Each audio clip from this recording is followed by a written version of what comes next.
Dobrý deň. Ďakujeme všetkým, že ste prišli. Radi vítame všetkých priaznivcov literatúry a umelej inteligencie a väzbenia.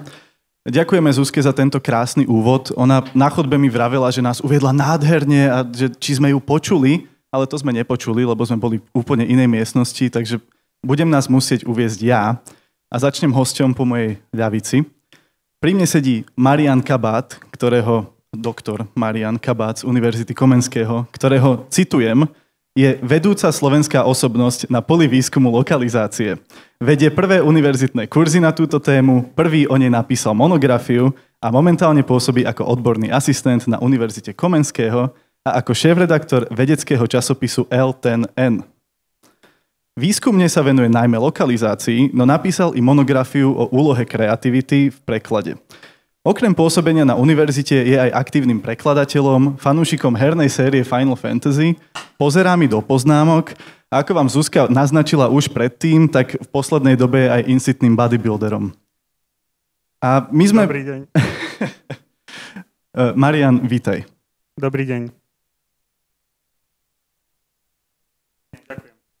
A v neformálnych rozhovoroch pred touto diskusiou sme zistili, že mnohí z vás vlastne možno nebudú vedieť, čo to tá lokalizácia je, tak ja ťa poprosím, aby si ju v skratke vysvetlil.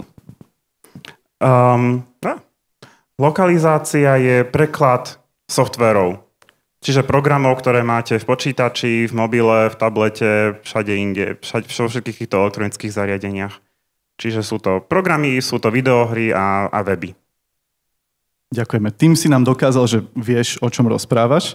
A môžeme sa posunúť k druhej hostke, ktorá sedí po Mariánovej ľavici. A Zuzka, na stránke katedry anglistiky a amerikanistiky si človek o téme tvojej dizertačnej práce neprečíta vôbec nič. Prečo? Lebo je tajná a nikto nevie, o čom je, vrátane mňa. Nie je tam, lebo stránka nebola aktualizovaná. To bola otázka, nie?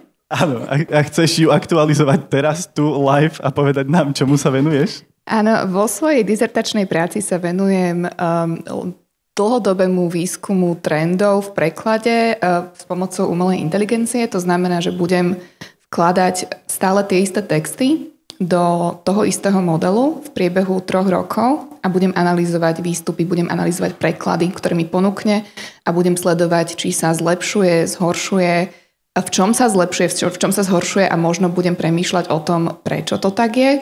Mám 5 rôznych typov textov, mám tam umelecký text, marketingový text, odborný text a podobne, takže budem sledovať aj v akých témach sa možno zlepšuje. Na základe toho možno na čom je trénovaný, k čomu sa dostaneme neskôr. Dúfajme. Ak by vás zaujala Zuzkina dizertačná práca, môžete sa jej na ňu spýtať neskôr, pretože na túto debatu máme iba hodinu a asi by sme ju veľmi rýchlo vyčerpali, keby sme sa začali v tomto trošku špárať. Ale aby som ťa predstavil aj poriadne, Zuzana Hudáková pôsobí ako doktorantka na Univerzite Komenského a výskumne sa venuje prekladu, kognitívnej lingvistike a lokalizácii. Takisto pôsobí ako editorka v časopise L10N a vieš, čo si o tebe myslí taký ChatGPT? Že mimo výskumu sa venuješ aj popularizácii vedy. Akú vedu si naposledy spopularizovala? Skús sa spýtať ChatGPT. Ale sedím tu, tak dúfam, že táto veda bude populárna, keď skončíme. Áno, ja som sa ho to spýtal, ale on chudák nevedel, že ideme toto robiť, takže nespomenul to. Ale áno, toto je asi tvoj momentálne najväčší prínos k popularizácii vedy. Veľmi pekne ďakujem. A ako iste viete, lebo na toto podujatie ste sa registrovali a prečítali ste si názov, v tejto diskusii, nie je to síce za mnou, tam sú iba väzby, aj na to sa vás budem pýtať. V tejto diskusii sa budeme venovať využitiu AI aj vo vydavateľskej praxi, čo je otázka, ktorá možno viacerých z vás zaujíma, ale predtým, než sa ponoríme do naozaj špecifík, si myslím, že by sme mali prejsť tým okrajovým rámcom a vôbec si definovať, o akej umelej inteligencii sa to rozprávame. A nás asi za túto hodinku budú najviac zaujímať veľké jazykové modely. Obaja ste neboli nadšení z toho, že som vám túto otázku poslal v predbežných okruhoch. Ktorý z vás ju chce v skratke vysvetliť?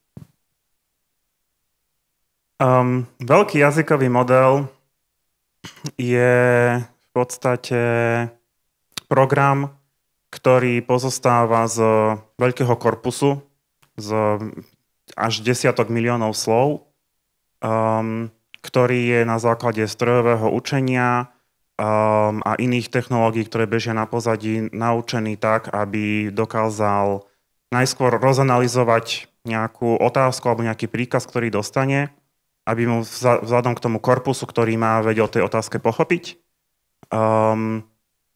A potom vzhľadom k tomu korpusu, ktorý má, tomu korpusu hovoríme trénovacie dáta, čiže vzhľadom na tie trénovacie dáta, ktoré má, vie vám odpovedať. A to je veľmi v skratke veľký jazykový model. Musím do toho, vnútorne ešte mi to nedá. My tu hovoríme o umelej inteligencii, my tu hovoríme, ako keby to bolo niečo strašne nové a veľmi úžasné, ale umelá inteligencia je od roku 1960 niečo.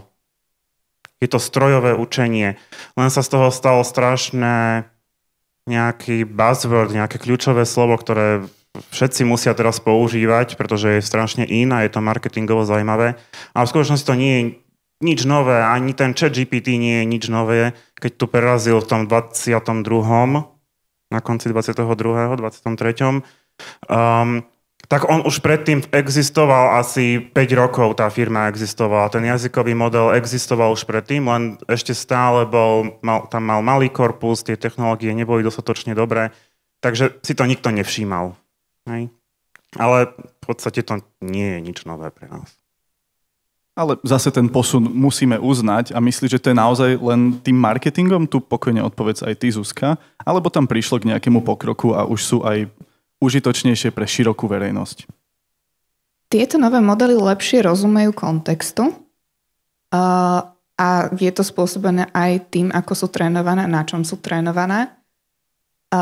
A myslím si, že najväčší posun je v tom, že už nielen prekladajú, ale vedia imitovať ten ľudský jazyk. Či by som to nazvala úplne inteligenciou, neviem zatiaľ. Ale takto to voláme, taký názov to dostalo, ale vie imitovať. Na to je dobrý a na to by sa mal používať. Môžeme sa rozísť. Áno, tak ďakujeme, že ste prišli na túto diskusiu, zodpovedali sme otázku a môžeme si ísť dať všetci kávu. Ale nie, ja za posledných 5 rokov, ktoré som s vami dvomi strávil, teda je treba povedať, že Marián ma učí na vysokej škole ešte stále. Dnes prosím na ňo buďte dobrí, pretože o týždeň štátnicujem a mám ho v komisii, takže potrebujem, aby na toto mal príjemnú spomienku. Tak za tých posledných 5 rokov som zistil, že vy dvaja ste skôr AI skeptici a ten svetový globálny trend sa naozaj skôr, aj o tom budeme rozprávať ďalej v diskusii, otáča na tú druhú stranu toho pozitivizmu a všade počúvame, čo všetko tie umelé inteligencie dokážu a na čo sú užitočné. A už si aj ty povedala, že vedia imitovať a ja chcem od vás dvoch počuť, čo vlastne nedokážu.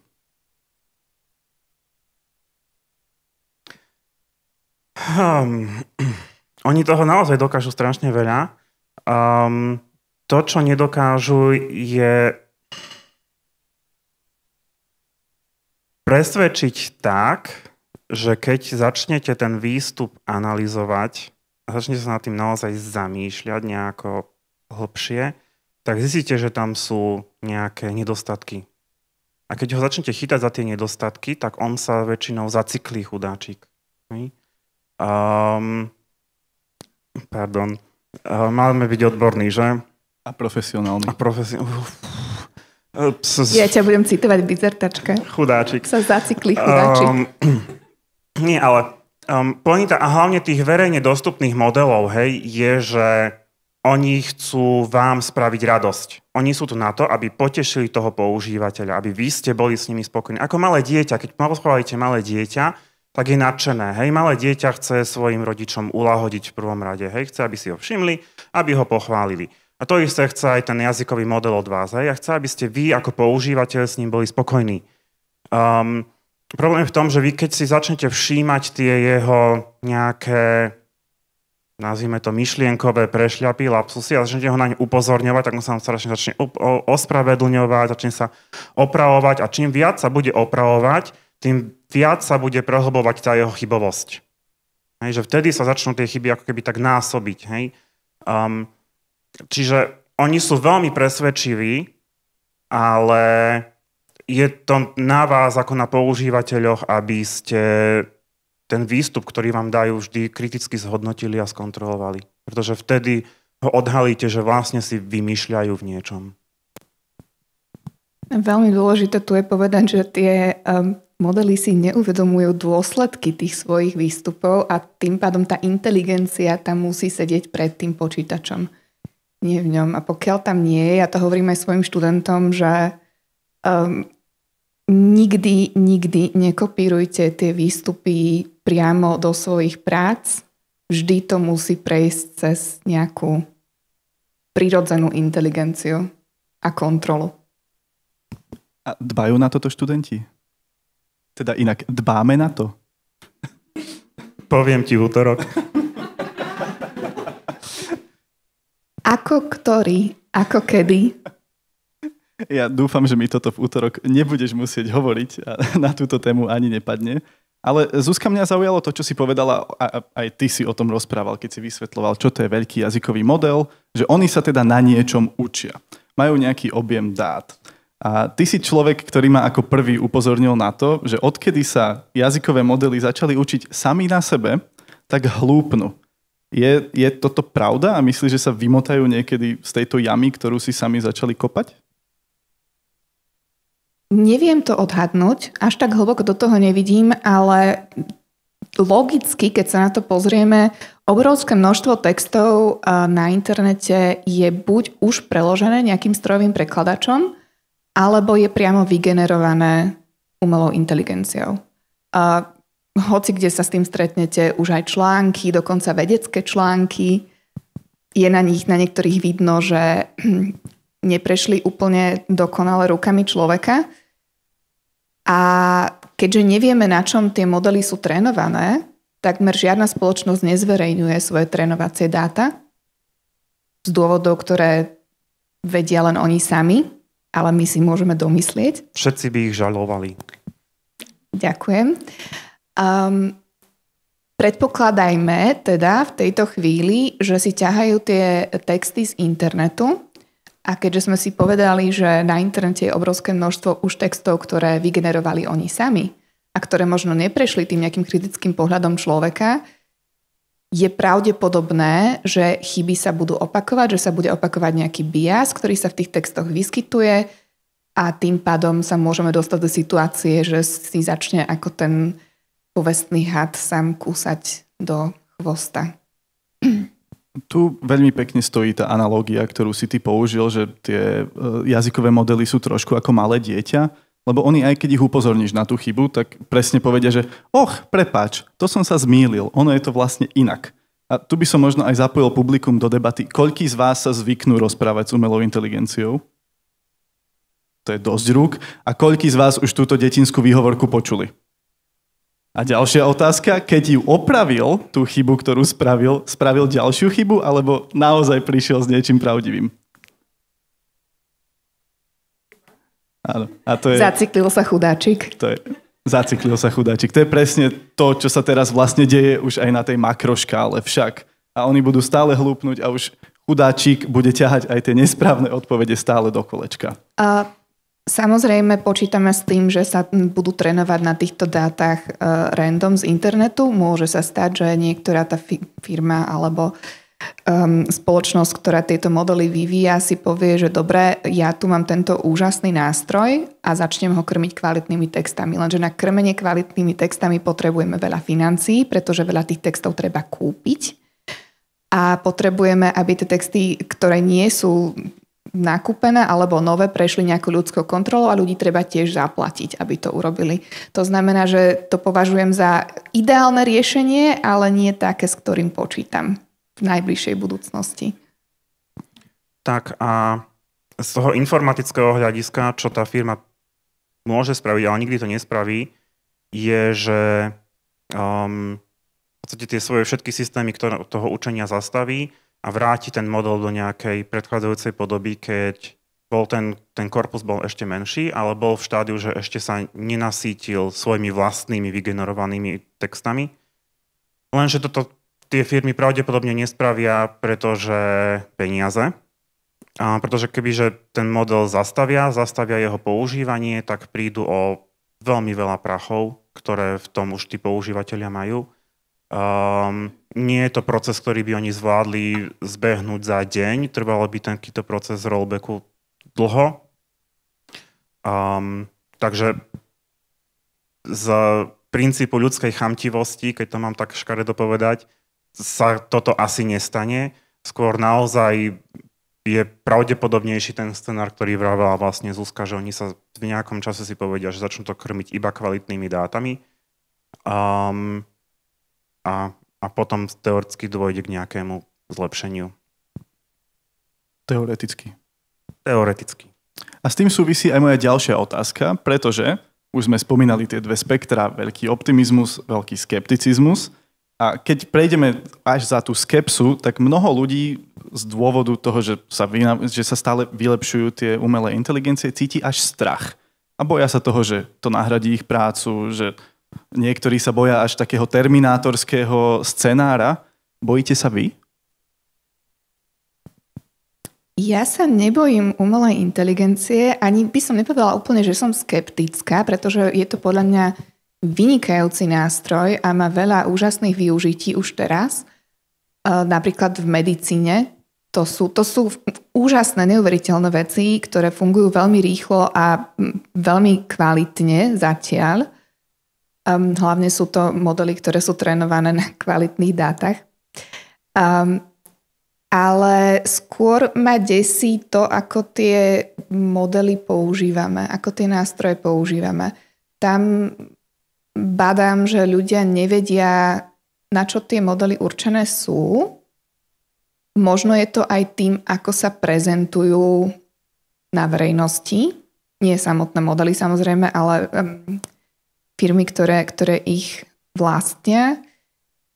A používajú sa na veci, na ktoré by sa používať nemali. Pýtal si sa, ako ich používajú študenti. To je jedna z vecí, ktoré ma bolia. Aj ako študentku, aj ako vyučujúcu. Treba sa naučiť s tým robiť a to, ako sa s tým pracuje momentálne aj na verejnosti, ako ľudia o tých modeloch premýšľajú, toho sa bojím.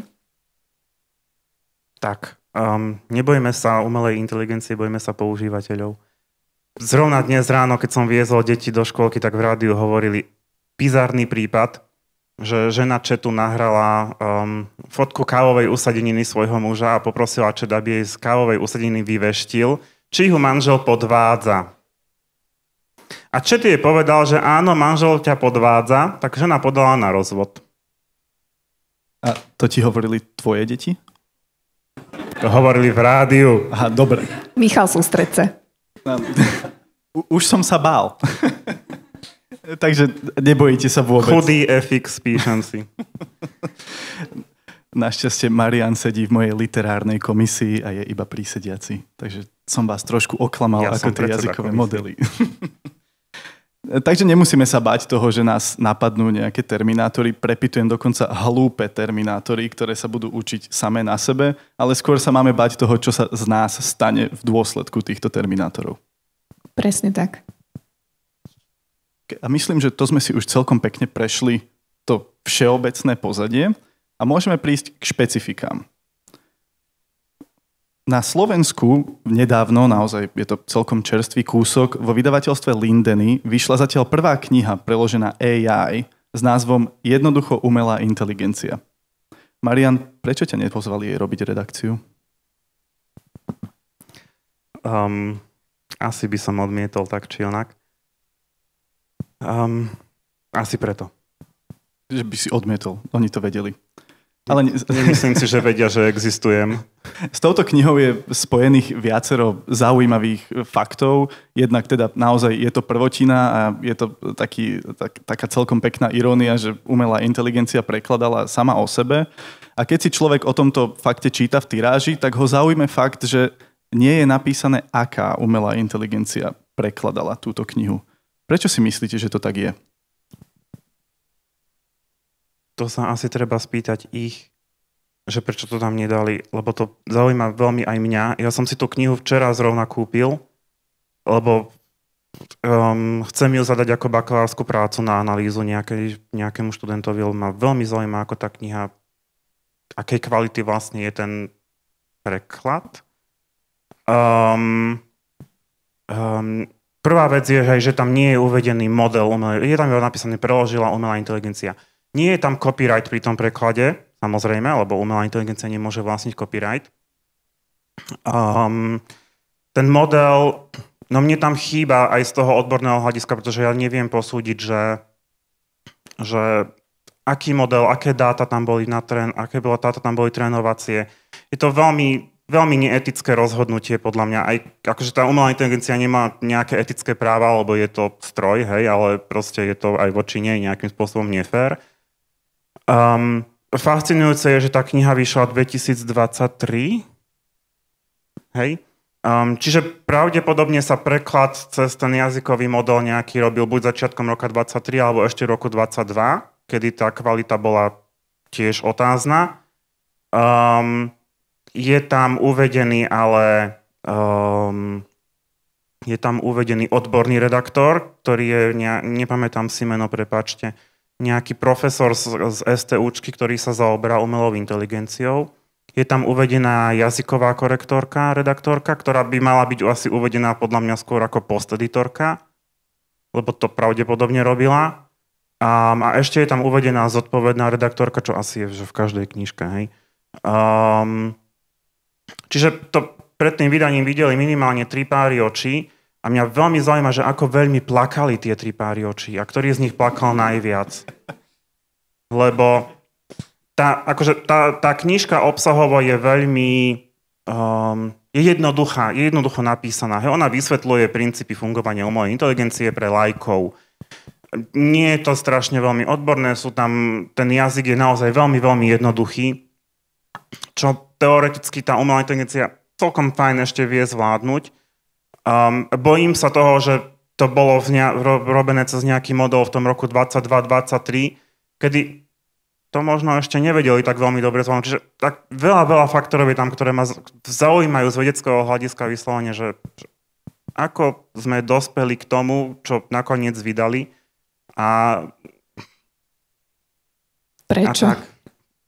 Prečo chápem? Ja chápem jednak, že je to nejaké také, že zaujímavé, čo sa stane. Je to asi aj, že social experiment nejakým spôsobom, ale mňa zaujíma ten proces, že čím všetkým si to prešlo a naozaj, že ako veľa zásahov do toho museli spraviť. Náhodou tu nesedí jeden z tých 3 párov očí. Tak sa to budeš musieť pýtať inokedy a inde, Marián. No, bakalárantka to bude zisťovať. Tak to bude bakalárantka. Delegujeme práve. Ale jedna vec ma zaujala v tvojej odpovedi. Spomínal si, že že jazyková redaktorka by mala byť uvedená skôr ako posteditorka, čo nám, ktorí chodíme na tvoje predmety, je úplne jasné, aký je rozdiel, ale my v knižnej praxi poznáme skôr iba ten prvý termín, redaktor a jazykový redaktor. Skús nám vysvetliť, v čom je ten rozdiel. Redaktor a jazykový redaktor opravuje text po človeku. Posteditor opravuje text po stroji. Je jedno, či to je strojový prekladač alebo výstup umelej inteligencie. Sú to dva rôzne typy práce. Redaktor pristupuje k svojej práci inak ako posteditor. Redaktor očakáva, pokiaľ je to čiste iba jazykový redaktor, že neporovnáva originál s prekladom, tak vyslovene očakáva nejakým spôsobom čistý text, do ktorého zasiahne možno, že na nejakej štilistickej úrovni, tu tam opraví čiarku a to je všetko. Posteditor opravuje text po stroji, je na to vytrénovaný a vie, že stroj robí nepredvídateľné chyby. Alebo môže spraviť nepredvídateľnú chybu. Hej? Čiže musí oveľa viac dbať na to a zo zásady musí porovnávať aj originál, aj preklad, pretože ten stroj niečo vynechá, niečo zmení, niečo si vymyslí.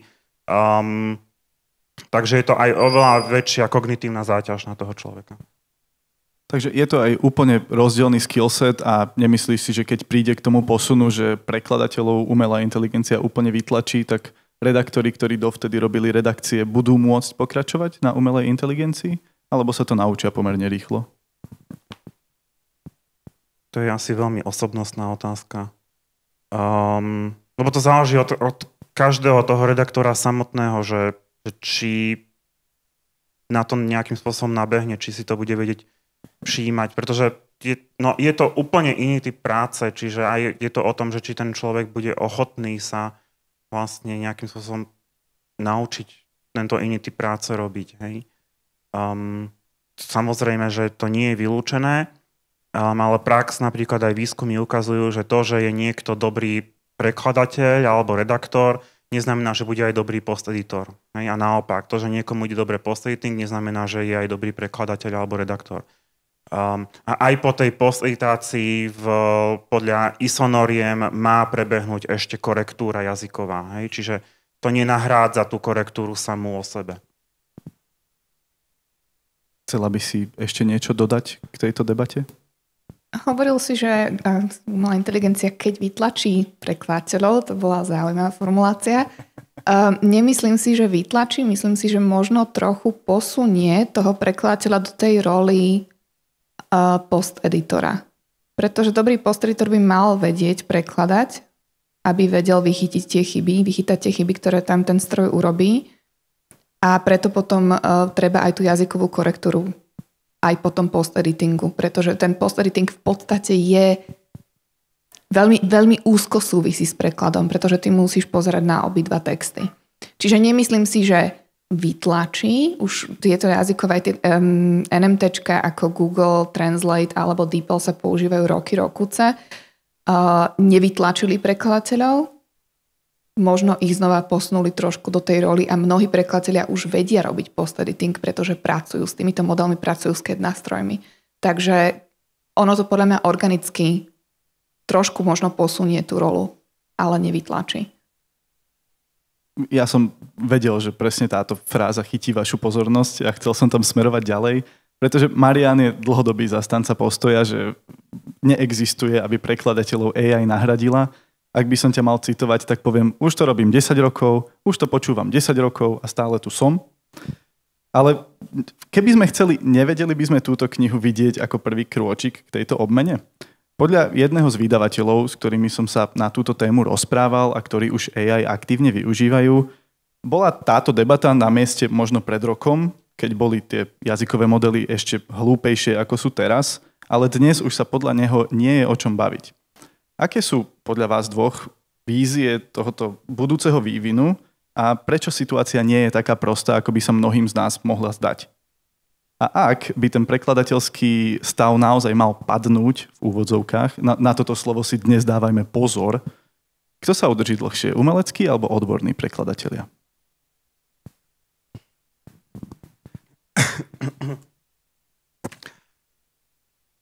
To bolo veľa otázok naraz. Kde chcem začať? Ja súhlasím s tým vydavateľom, že baviť sa o tom, či AI prenikne do vydavateľstva v roku 2025 je trošku už neskoro. Pretože to tu je, hej. Ak nie je provna v tom prekladateľskom procese, tak asi mám mnohým napríklad kalendár niekde na pozadí riadi AI. A AI je tu od roku 1960 niečo. Mnohí prekladatelia, aj umeleckí, teda bavme sa o umeleckých prekladateľoch, pri preklade v nejakom štádiu použijú strojový preklad, či použijú DeepL, či použijú Google Translate. Použijú tu na to, aby porozumeli nejak základnému významu nejakej časti textu. Použijú to na to, ja AI použijem na to, aby mi nejakým spôsobom interpretoval nejaký text, ktorému nerozumiem. Ale zase je to o tom, že to potom kriticky aj ja zvážim, že či má pravdu, alebo si vymýšľa. A to je podľa mňa tu a používa sa to a nevytlačíme to. A prečo by sme to vôbec vytlačali, lebo je to nástroj, ktorý nám má pomôcť. To je ako keby sme sa bránili počítačom, hej, že nebudeme písať na počítači, lebo tie počítače nás pripravia o prácu. Ty si redakcie netlačíš a neopravuješ červeným perom? nerobím umelecký preklad, takže jedna vec, že to je, ale keď robím redakcie iných textov, tak by to bolo asi dosť zbytočné. Čiže ono je to tu, brániť sa tomu je hlúposť, treba sa to naozaj naučiť používať tak, aby ten výsledok bol v závere dobrý a aby ste aj vy, ako ten používateľ, si lahýňali spať s čistým svedomím. Pretože jedna vec je, keď si s tým pomáham, keď si to pomáham si nejakým spôsobom interpretovať ten text. Druhá vec je, keď cez to pretiahnem celý text a potom ho odovzdám, akože toto je môj hotový preklad. Čo nie je zasa veľmi etické, lebo keď si odo mňa klient objedná preklad, tak ja mu chcem dať preklad, nie posteditáciu. Nie to, že ja to hodím cez stroj a potom to doupravujem, hej. Čiže a vypýtam si ho za ten preklad o mnoho viac peňazí ako za tú posteditáciu, hej. Čiže je to aj veľmi etická záležitosť a etická otázka, že čo s tým knižným trhom, dajme tomu, tá umelá inteligencia spraví. Zuzka? Pred chvíľou som sa dozvedela v zákulisí, že už sa používa umelá inteligencia na tvorbu obálok kníh, čo ma tak zavolalo pri srdiečku, lebo prečo? Máme toľko úžasných umelcov. Sú pomalí a drahí. Tak, nemajú čas. A nemajú čas. Skús napísať Matúšovi Hnátovi, kedy ti spraví najbližšie obálku. Dobre, v poriadku. Máme veľa študentov umenia, máme veľa ľudí, ktorí by sa na to podujali aj zadarmo možno. A osobne si myslím, že áno, používa sa to jasné. Je to lacné, je to rýchle, sú tam problémy podľa mňa s autorskými právami potom, pretože tie aj vizuálne umelé inteligencie sa trénujú na dátach, ktoré boli možno nie úplne košer stiahnuté z internetu. A potom sa to vydáva ako v podstate bez nejakých autorských práv, čo je problematické z môjho pohľadu. Podobne to niekedy možno funguje aj v textoch, ktoré sa generujú. Takže treba si na to dávať pozor. Zatiaľ to nie je úplne dobre podchytené, ale môže sa stať, že to nejakým spôsobom začnú regulovať. Mohli by, to by bolo veľmi dobré. Hovorím tu za umelcov tiež. A hej, používa sa to, jasné, je to lacné, je to rýchle, takisto to používajú aj študenti, lebo je to rýchle, je to lacné. A potom tá práca aj tak vyzerá niekedy. Aj tie obálky tak potom vyzerajú niekedy. A to zase by som dal publiku, aby sa prihlásilo, ale asi radšej nie. Ale mňa potešilo, keď ste sa obaja prekvapili, alebo ani nie, že prekvapili, ale keď sme načreli túto tému, lebo doteraz sme sa bavili najmä o preklade a práci s textom, ale robil som si takú mini anketu, ako sa už tá umelá inteligencia, a pýtal som sa inak aj jej, to je dôležité, dá využívať v tom vydavateľskom procese. A okrem týchto očividných vecí, teda prekladu, alebo už dokonca niektorí ľudia jej dávajú robiť redakciu, to neviem, čo to je v porovnaní s posteditom? Paškvil. Teda okrem týchto očividných vecí, ako sú obálky a texty, už niektorí ľudia majú tú umelú inteligenciu ako naozaj takého drobného člena redakcie, by som to až nazval.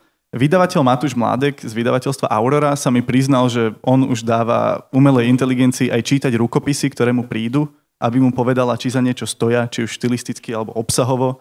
Čiže vlastne ona dokáže pomáhať pri vytváraní edičného plánu.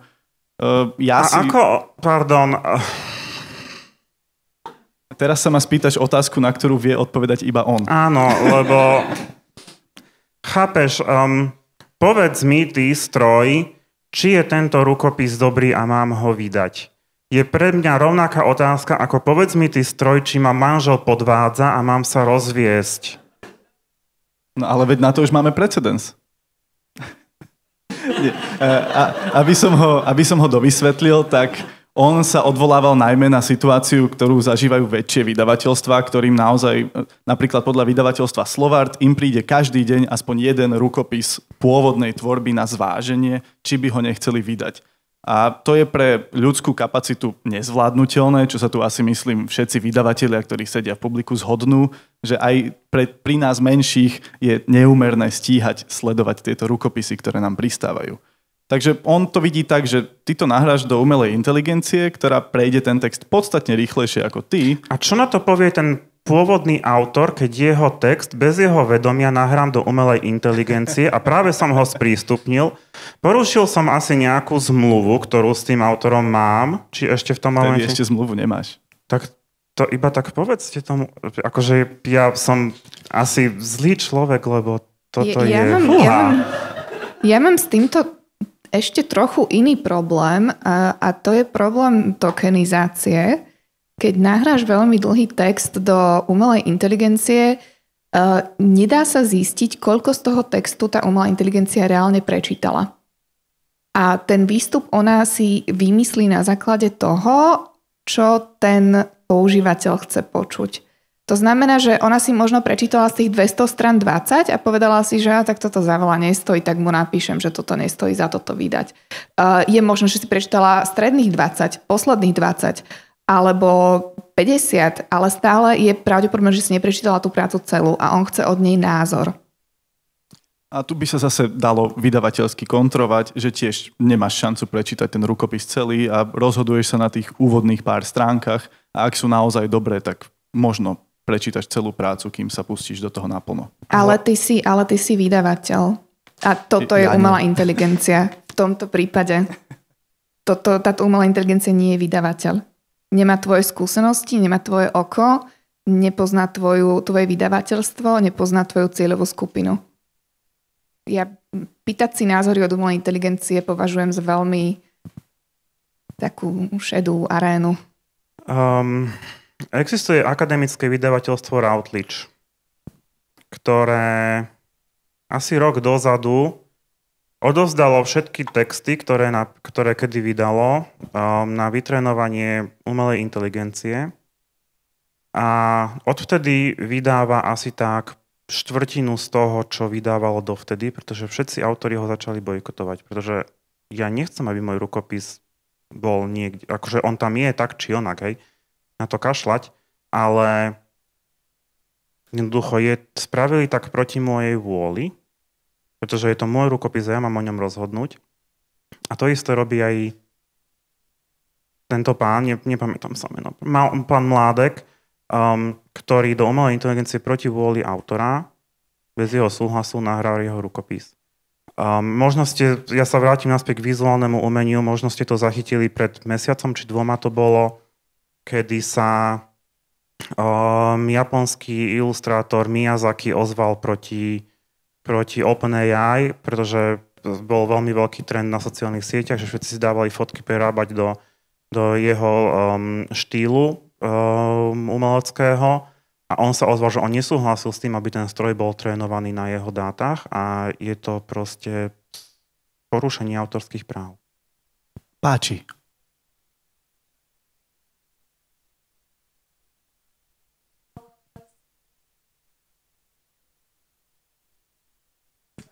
To isté spravila aj OpenAI. Preto nezverejňujú trénovacie dáta. To je tá žaloba, ktorú som spomínal. Áno, ale som rád, že pomaly rozbiehame toto kolečko otázok z publika, pretože už sa nám kráti čas a aj tú otázku etiky, ktorú už sme načreli, by som ešte veľmi rád rozobral, ale teda len aby sme uzavreli tento blok, kým ja sa odoberiem medzi vás s mikrofónom. Neviete si predstaviť, že by ste takéhoto člena redakcie spravili aj u nás na katedre amerikanistiky a anglistiky a čo ja viem, čítala by AI, čítala by záverečné práce, písala posudky. Chceš, aby som tvoju diplomovku dal prečítať chatu, aby ti napísala posudok? Marian, čím menej ľudí si prečíta moju diplomovku, tým lepšie. For science, ja to spravím. Ja mám návrh. Správame to takto. Študentom napíšu práce jazykové modely ich potom zhodnotia, obhája a dostanú titul. A my pôjdeme na kávu. Študenti? Vynikajúco. Dohodnuté? Ale dostanú ten titul modely alebo študenti? Modely. Tak potom nesúhlasím. Ešte tento rok to dajme študentom. Dobre, čiže teraz si myslím, že je ideálny čas na otázky z publika a otvorím to jednou otázkou z Instagramu, ktorú som dostal, keď som robil takú prieskumnú anketu medzi mojimi 15 followermi. Zhodou okolností ten follower sedí v publiku, ale predsa sa spýtam za ňo. Prekladá už AI lepšie ako vaši študenti?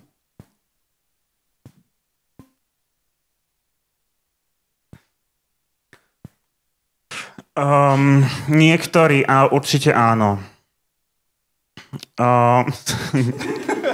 To zhrozenie z publika.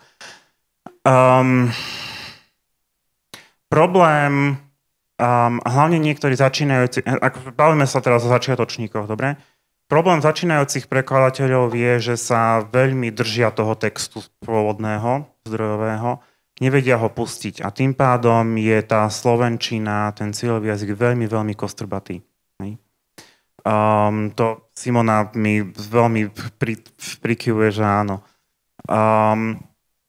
A našou úlohou na prekladateľstve je za tých 5 rokov z tých začínajúcich prekladateľov túto konkrétnu, túto asi hlavno nie túto vlastnosť z nich vybiť, aby sa odvážili pustiť ten text a prekladať voľne. A keď sa naučia prekladať voľne, tak zrazu prekladajú krajšie ako AI. Pretože ten text pustia.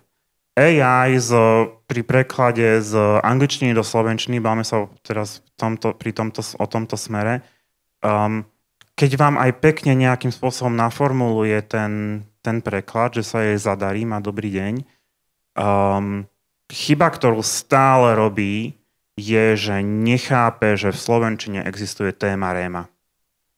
A ako náhle uvidíte v slovenčine, že je pravidelne opačná téma réma, vieme téma réma, no i všetci študenti, ktorí tu sú je to funkčné členenie vety. Slovenčina má funkčné členenie vety, to znamená, že stará informácia ide na začiatok vety a nová informácia o vete by mala ísť nakoniec. Hej?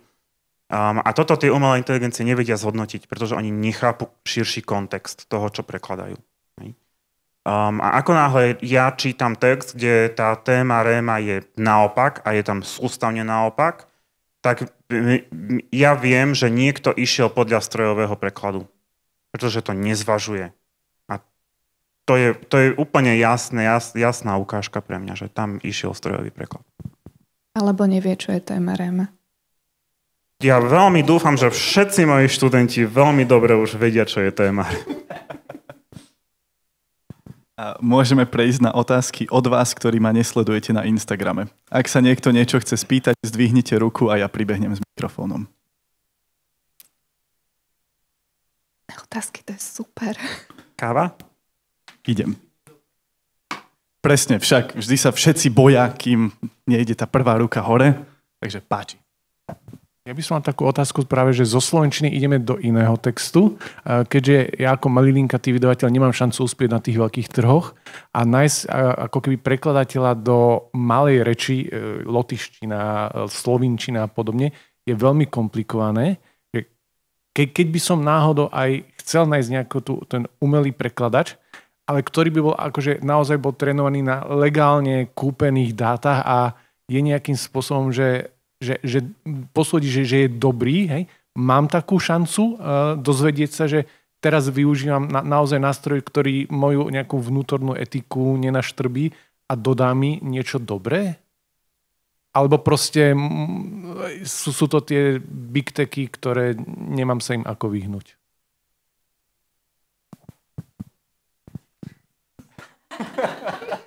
Ste nahratí, akože úplne na rovinu. Je mi to veľmi ľúto. Tam pointa je, že ako sme na začiatku hovorili, že tie LLM-ky fungujú na veľkom korpuse dát, tak keď tie LLM-ky majú prekladať, tak oni potrebujú dva tie korpusy, hej? Čiže potrebujú, ja neviem, anglický a slovenský. Ten slovenský, tým, že slovenčina je malý jazyk, je logicky menší, hej? A preto tie výstupy z prekladu napríklad z angličtiny do slovenčiny sú horšie, pretože tam má málo tých trénovacích dát, nevie si porovnávať gramatiku tak dobre, hej, a robí tam chyby. Ako náhle vy chcete ísť z malého jazyka do malého jazyka, kde tie trénovacie dáta rovnako neexistujú, tak väčšinou si tie systémy pomáhajú medzi jazykom. Čiže najskôr si to, dajme tomu, z tej slovenčiny preložia sami do angličtiny vnútorne a potom z tej angličtiny do tej lotyštiny, dajme tomu. Čím vám vzniká ďalšia vrstva tých problémov. Hej? Takže tam je to žiaľ nereálne veľmi, aby to dalo taký výstup podľa mňa, s ktorým sa bude dať dobre pracovať. Samozrejme, vždy existuje možnosť si, a nie je to ani také nejakým spôsobom technicky alebo finančne náročné, vytrénovať si vlastný strojový prekladač, ale musíte mať na to k dispozícii tie texty v tom jazykovom páre, ktorých musí byť veľa. Hej? Aby čím je ten korpus väčší, tak tým to bude samozrejme kvalitnejšie. Hej? To je tiež asi jediná cesta, ako zaručiť, že všetky tie texty budú kvalitné a legálne získané. Tak. Ja do tohto ešte vstúpim inou anekdotou.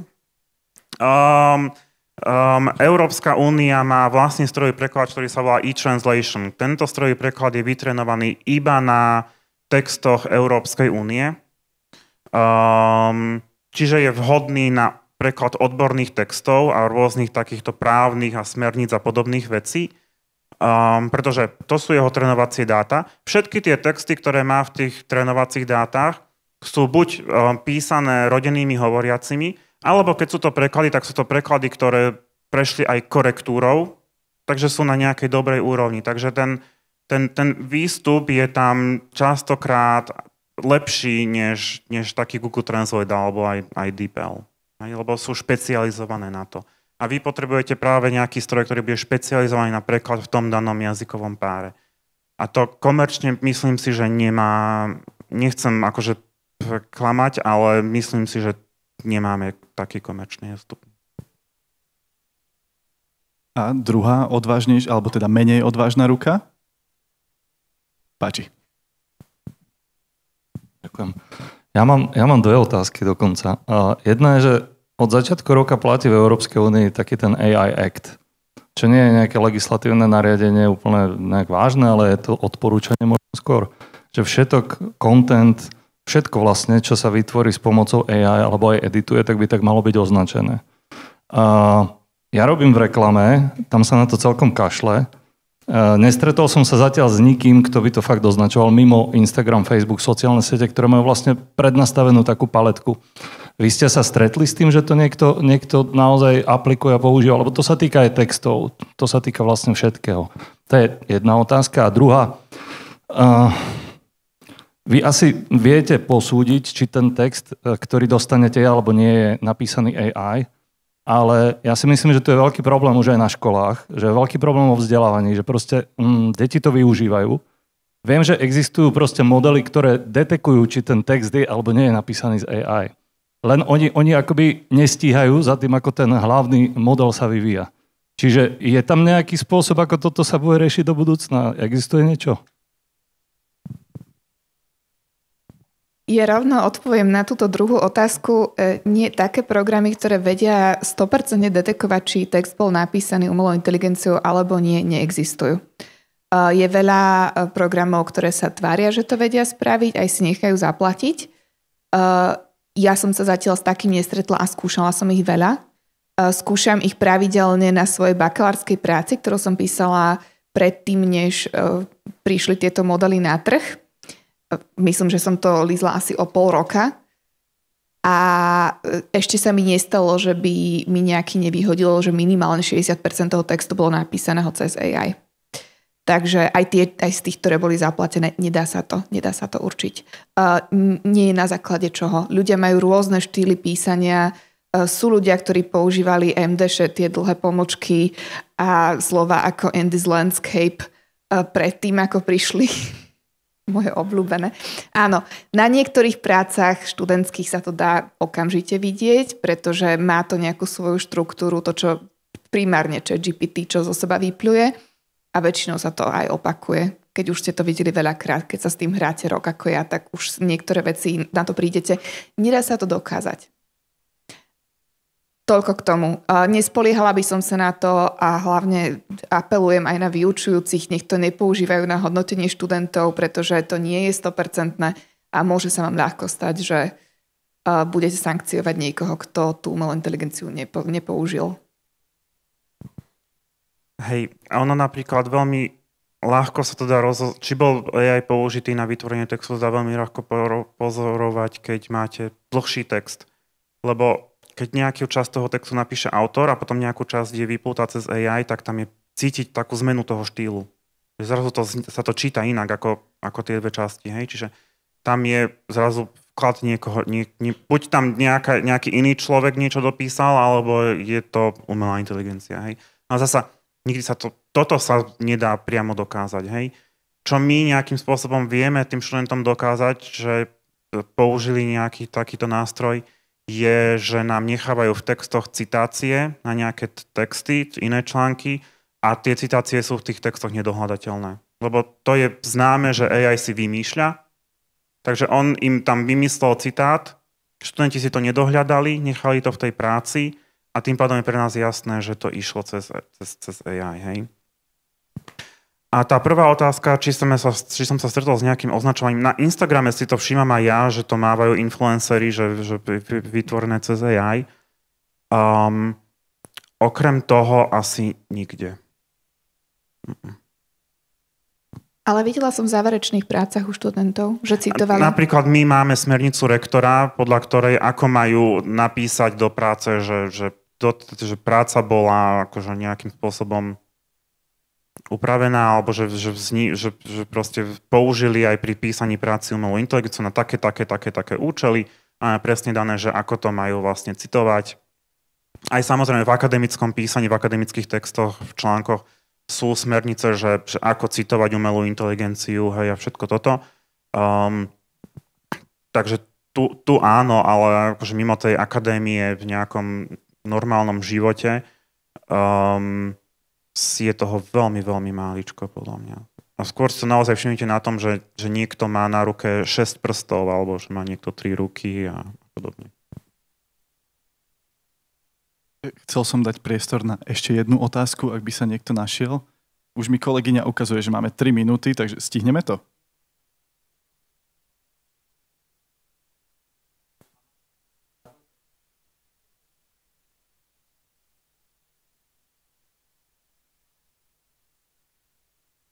Post-ilustrátor.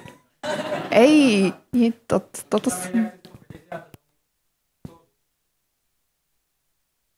Ale majú to priznané.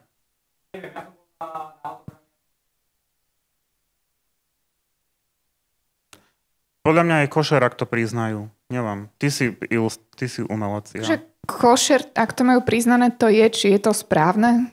Je otázka asi na každého zvlášť. Tu ja dodám, že tiež neviem, či to je v tiráži, ale áno, toto je otvorene komunikované, že postupovali takýmto spôsobom. Takže ako si ty povedala? Či to je košer, či to je správne, necháme na každého posúdení, lebo ako ste zhrnuli, a to ďakujem, to bola moja ďalšia otázka, ešte tie etické smernice neexistujú, takže na ten úplný záver, čo máme, možno minútku? Už ani ona nevie. Skúste povedať, nemusíme ísť do úplných podrobností, ale čo by podľa vás mal byť ten úplne základný kameň etického užívania AI? Kritické myslenie. A priznať to, nezatlkať. Proste je to vec, ktorá tu je a neodíde. A nejako hanbiť sa za to, alebo tváriť sa, že toto som vymyslel ja bez AI, keď tam je to AI, je proste klamstvo. Tak ako by ste neklamali niekomu, tak normálne povedzte, že tu som si pomohol s AI. Lebo je to košer. Je to nástroj, ktorý nám má pomáhať. Na toto je. A s tým môžeme túto debatu uzavrieť. Ďakujem. A teba kto volal? Ahoj, mňa nemusí nikto volať. Ďakujem. Dúfam, že si teraz všetci vstúpite do svedomia, lebo toto bolo len preto zorganizované. Ďakujem. Neviem ako všetci ostatní, ale ja som sa teda dosť pobavila. Ešte očakávam, či sa s vami tuto náš fotograf drahý nepobije v zákulisí, lebo má iný názor. A dosť intenzívne mi to tam vzadu komunikoval. Takže ďakujeme, že ste prišli, že ste o tomto porozprávali. My sme mali vlastne tému chatu GPT a AI v tomto našom knižnom sektore na konferencii aj pred 2 rokmi ešte v Cvernovke. Ja si pamätám, že Vlado Michal vtedy za mnou sedel a chytal sa za hlavu a trhal si vlasy a šepkal celý čas, že toto nás položí, do roka nebudú existovať žiadne vydavateľstvá. Takže Toto je taký výkrik do sveta, že aha, sme tu a stále je to na prd a nemáme to používať a máme to priznávať a tak ďalej. Takže ja veľmi dúfam, že sa stretneme aj treba na Braku 22. ročníku o 10 rokov a budeme stále nadávať na to, že chat si vymýšľa a tak podobne. Chceš niečo dodať, Miško? Iba, že už tak skoro tradične Mariana pozývame každý druhý rok, takže sa uvidíme v 27. Áno, zapíš si do kalendára, bude to v tom istom termíne, aj vy si to môžete zapísať. A snáď budeš mať zase čo nové povedať o AI. A ja už chcem teda iba poďakovať našim výborným hosťom ešte raz. Možno by si zaslúžili aj potlesk.